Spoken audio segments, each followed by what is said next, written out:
Hi, I'm Mike Truland, and as you know, Sun City, Carolina Lakes is celebrating our 10th anniversary.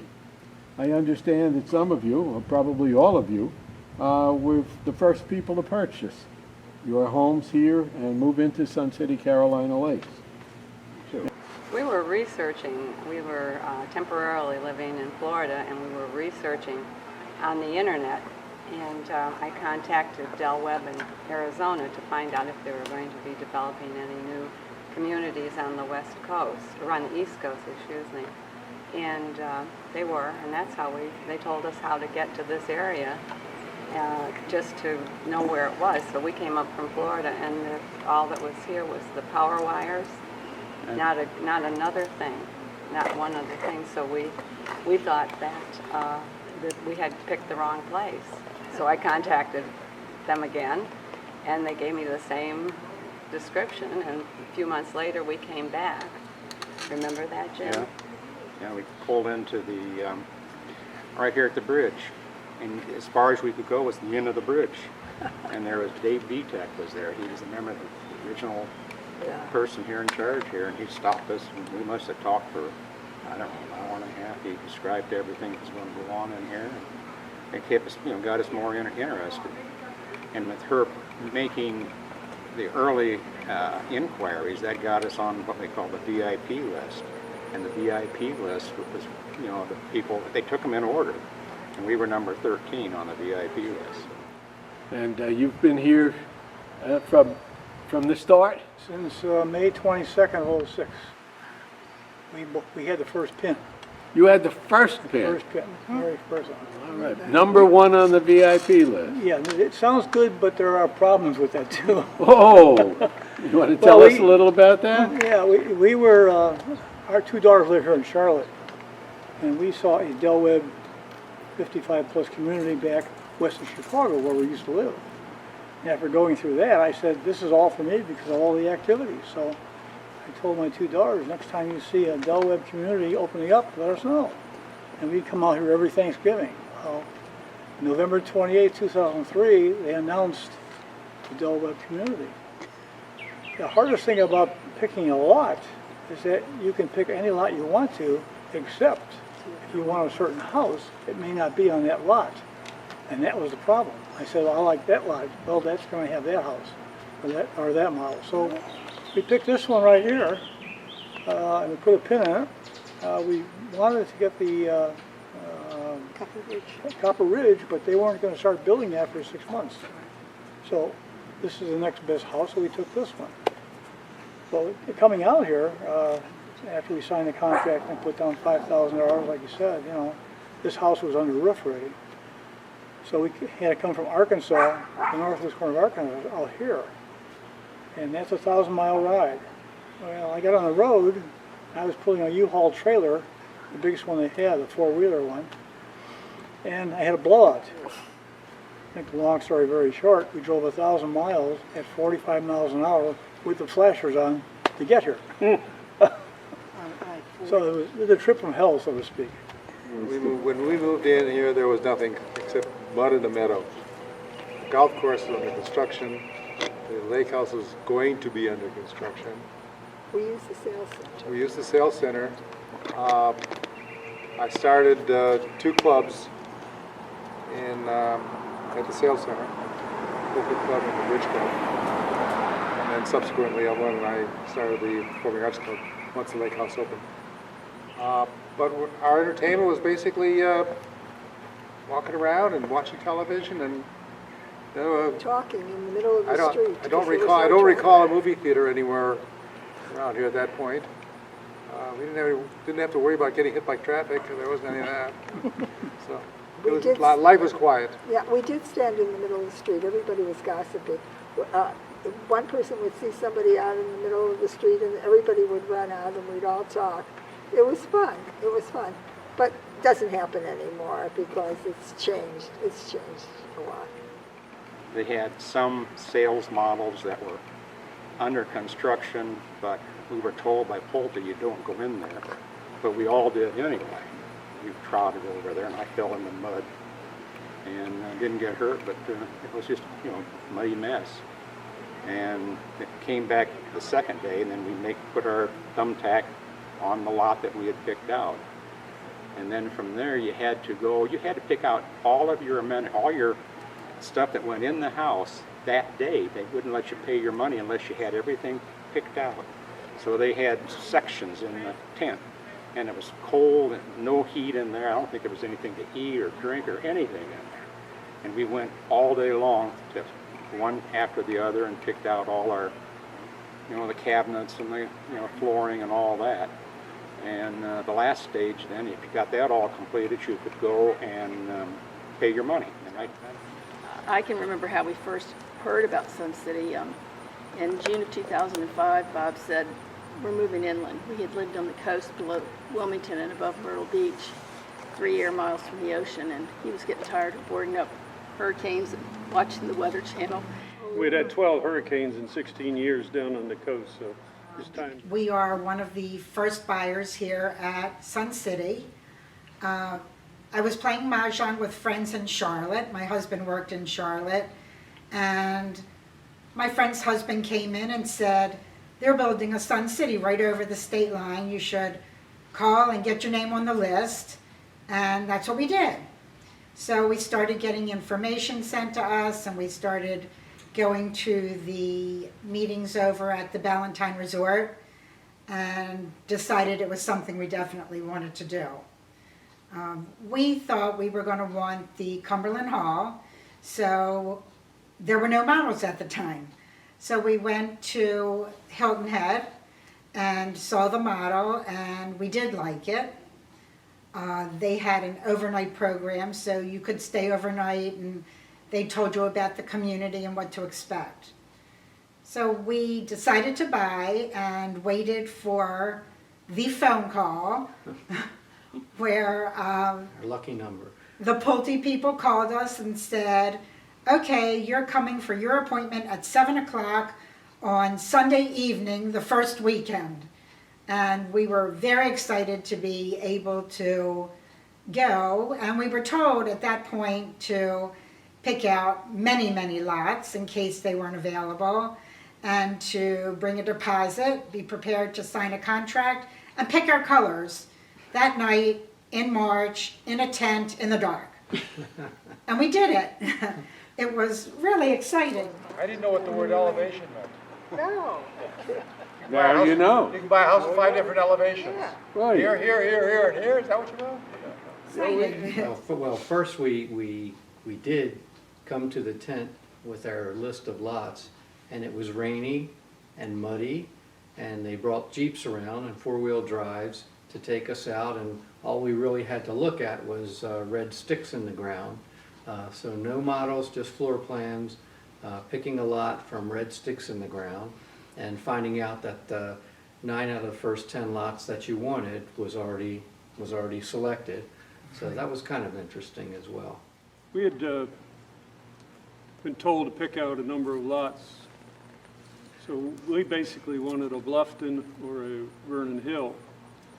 And the Bluffton, there was like 137 manors that had been on the board. There was 450 total houses that were put up for grabs for the VIP.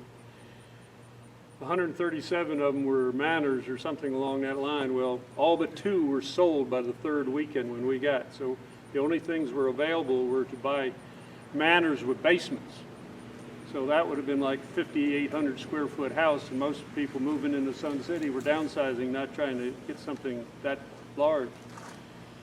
And all the Vernon Hills were in D-Pod, and all those lots were sold except for basement lots. So Perrette and I, we were about ready to leave, and we actually were walking out of the development back to the tents, and we walked past a house that was already under construction on Grandview Drive, which is where the models were being built. But we were just on the other side of where the models were being built. And we walked into that, and that was Surrey Crest. And it was a little smaller than what we wanted, but it was available. We went back, and we put a pin in the map, and it was like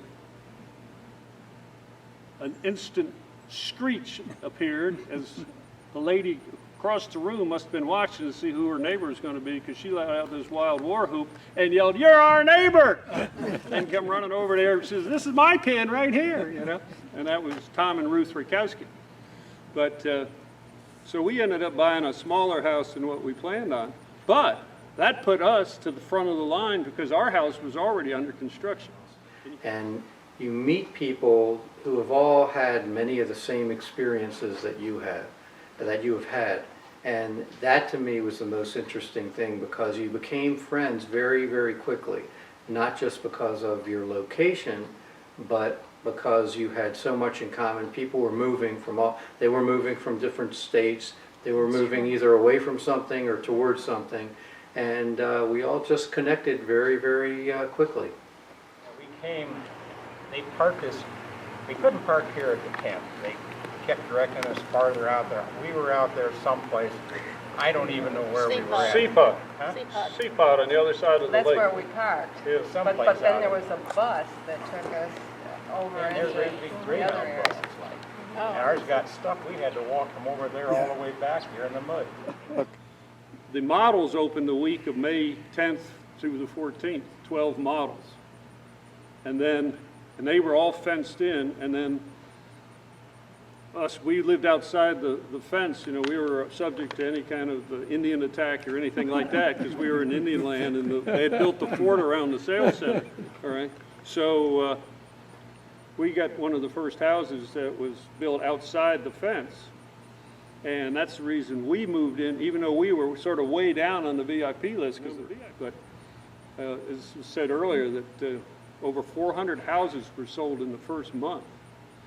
And it was basically sight unseen, because you didn't know what your lots were going to be. We had the advantage because we actually had a lot with a frame on it, where most people were just buying woods or mud.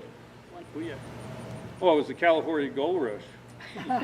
You know, and never did so few know so little about buying a house. I mean, it's like everything you knew about buying a house went out the window, because we got to get this. Look at this, babe. We got to get this. You know, this is the only thing left.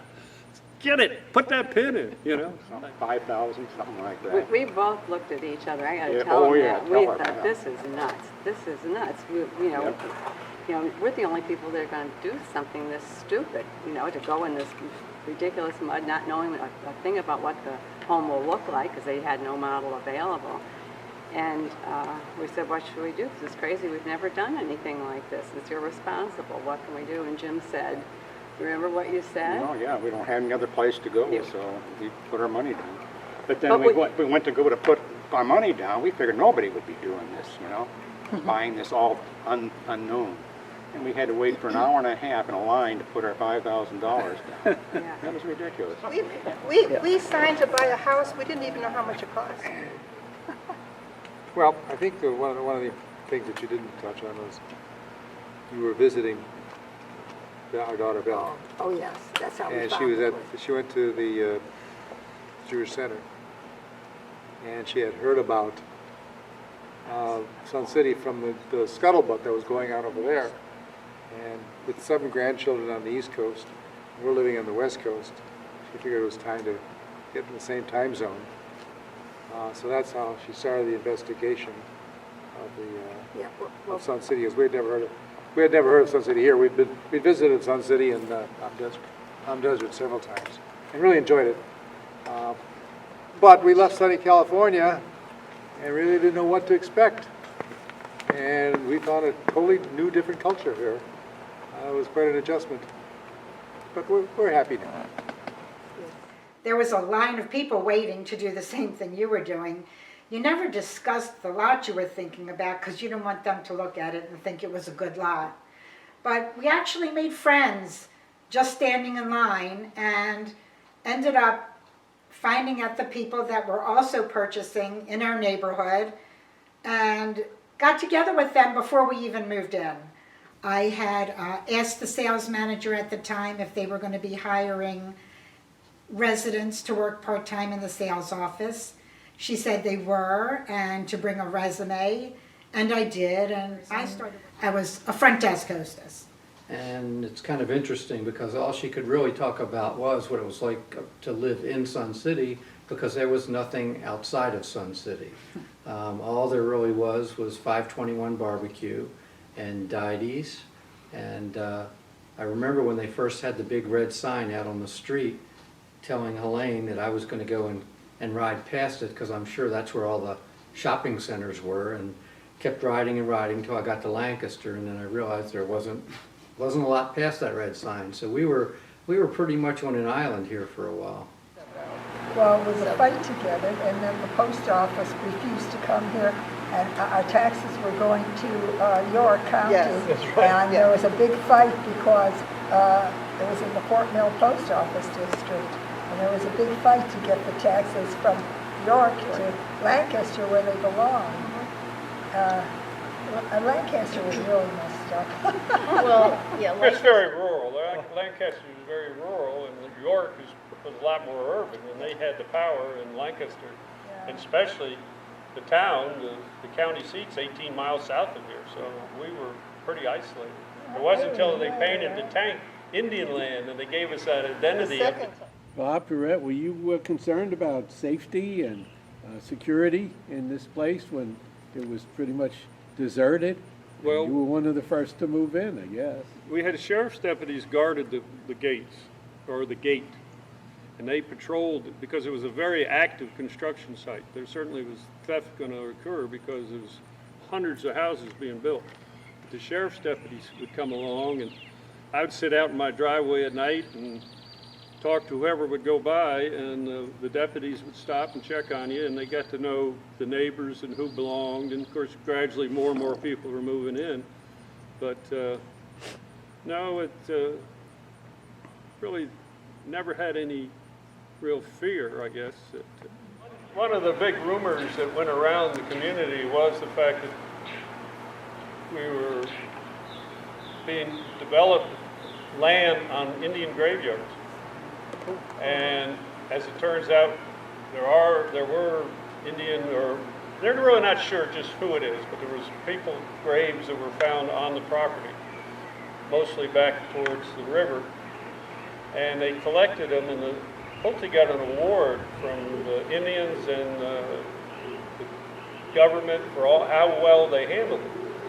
And they took the remains, about 40 people, and they moved them up to Bel Air Church and put them in the cemetery up there in 8 locations, not 40, but in 8. And there's one, they put fences around, metal fences around some of the areas in the woods back off Carnation and things like that. But a lot of people think that the burial ground is right on number 10, right there on Del Webb. And that is actually a very, it's a species of flower that they're trying to protect. And of course, people keep inundated with golf balls, but it is not a burial ground. There's a fence right there you can see as you go by on the highway there. But that is not a burial ground. I gotta tell the story about Carmel Gray. Yeah. This has to be told. She lived 2 houses from us, and she moved in. She was here 2 or 3 days before we moved in. So you have to visualize, and these people can. It's dark here. There's no street lights. She is all by herself. There's very strange workers walking around. You have nothing on your windows because blinds or drapes aren't ordered yet. And it was so dirty. They would wash our street every night. This truck would come with all this whooshing stuff and wash the streets. But anyway, she came over and she was talking to me, and she goes, you know, I was really scared. She was.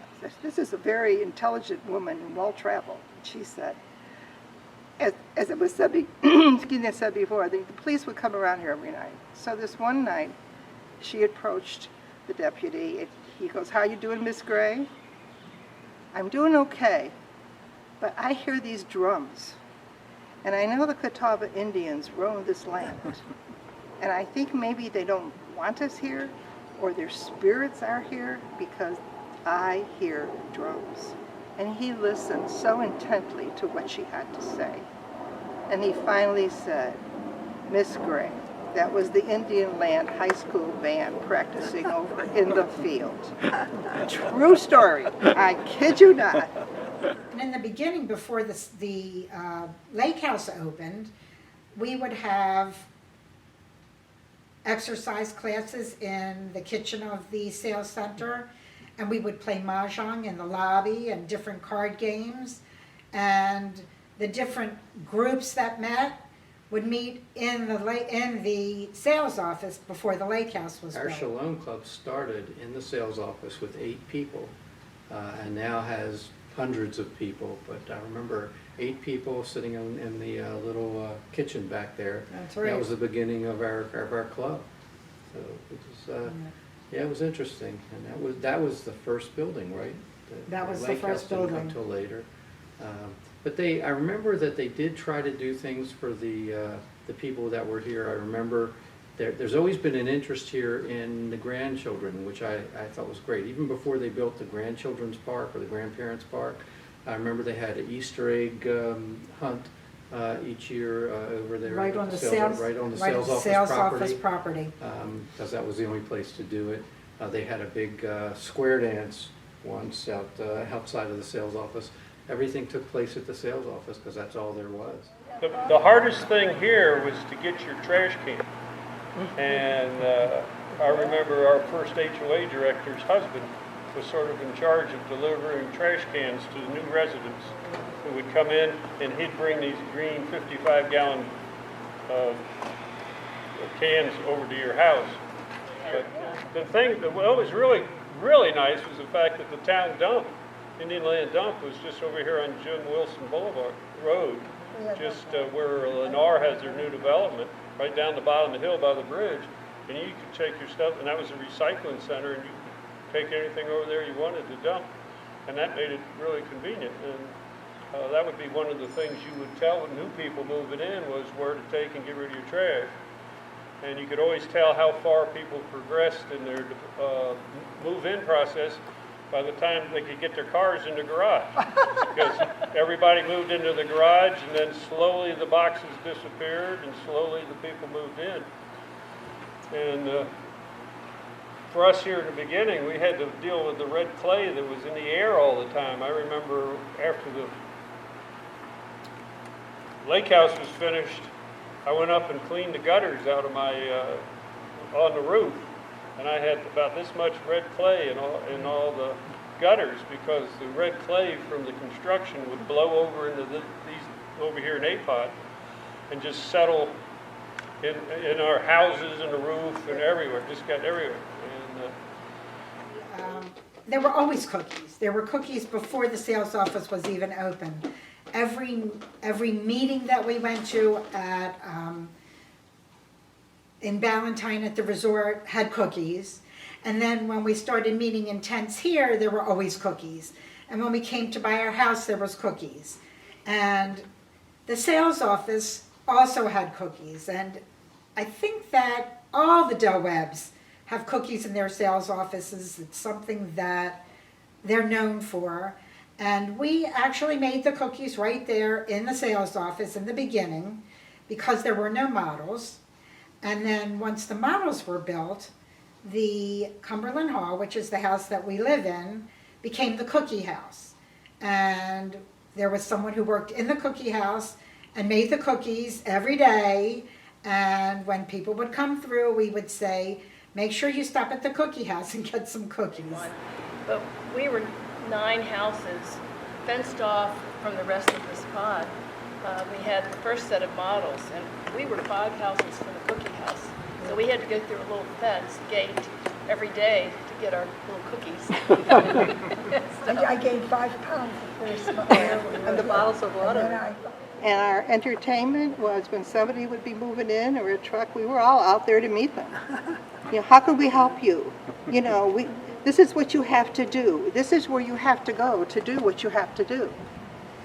And we had our first pod party. Ed and I were involved in it, and Larry Cooper, rest his soul, and Ruth and the Shreves. We had it done on Lilac. Everybody was charged $1 for the paper goods and the condiments, and Larry brought out his music.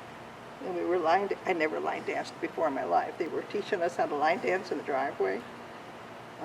Everybody would just bring a dish to pass and their own meat or whatever. And we lined up tables that people had, men and women brought out their grills. And we had all gone through so much to get here. And then to begin here, that we were ready for a party.